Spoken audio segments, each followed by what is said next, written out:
बहुत समय पहले की बात है। एक भव्य महल में एक राजा रहता था। राजा बहुत ही आरामदायक जीवन जीता था और उसके शयन कक्ष में एक शानदार नरम बिस्तर था। उस बिस्तर में एक चालाक खटमल रहता था। वह कई वर्षों से उस बिस्तर में छिपा हुआ था और हर रात जब राजा गहरी नींद में होता तो वह धीरे धीरे उसका खून चूसता। खटमल बहुत चालाक था। वह इतनी सावधानी से खून पीता कि राजा को कभी इसका आभास नहीं होता। इस तरह वह बिना किसी बाधा के अपना जीवन व्यतीत कर रहा था। उसी महल में राजा के वस्त्रों में एक जूं भी रहती थी। वह राजा के सिर और कपड़ों में छिपकर अपना जीवन यापन करती थी। एक दिन संयोग से खटमल और जू की मुलाकात हो गई। जू ने खटमल से पूछा, तुम कहाँ रहते हो और कैसे भोजन करते हो?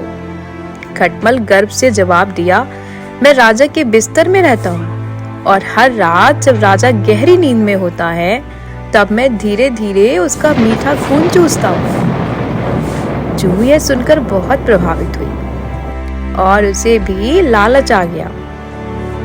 उसने कहा, वाह, राजा का खून तो अमृत जैसा होगा।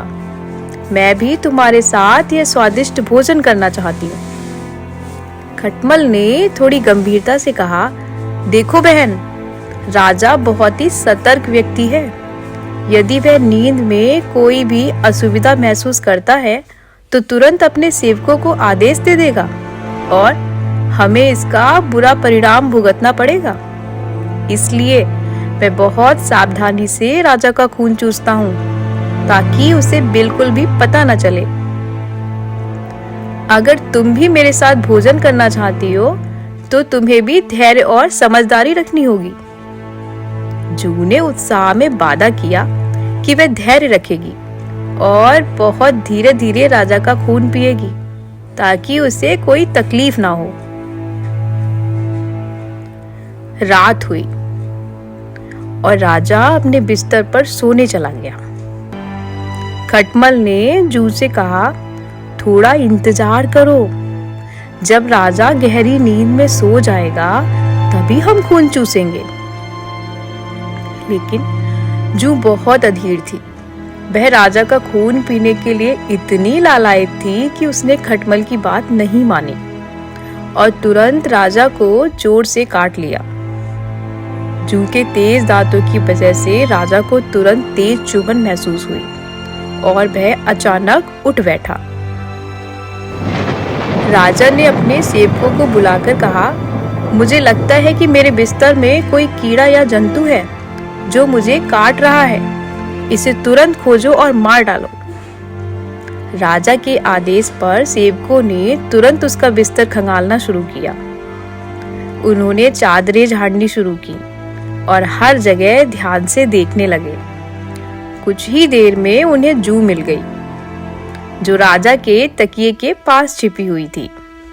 सेवकों ने जू को तुरंत पकड़ लिया और उसे मार डाला। लेकिन खटमल बहुत चालाक था। वह राजा की गद्दी के अंदर छिप गया और सेवकों की नजरों से बच गया। जब राजा को लगा कि अब कोई कीड़ा नहीं है तो वह दोबारा सोने चला गया। इस कहानी से हमें 3 महत्वपूर्ण बातें सीखने को मिलती हैं।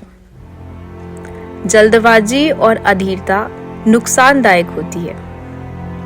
जू ने अगर खटमल की बात मानी होती और धैर्य रखा होता तो उसकी जान बच जाती। खटमल ने अनुभव के आधार पर सावधानी बरतने की बात कही थी, लेकिन जू ने उसे नजरअंदाज कर दिया। खटमल ने संकट के समय चतुराई दिखाई और छिपकर अपनी जान बचा ली।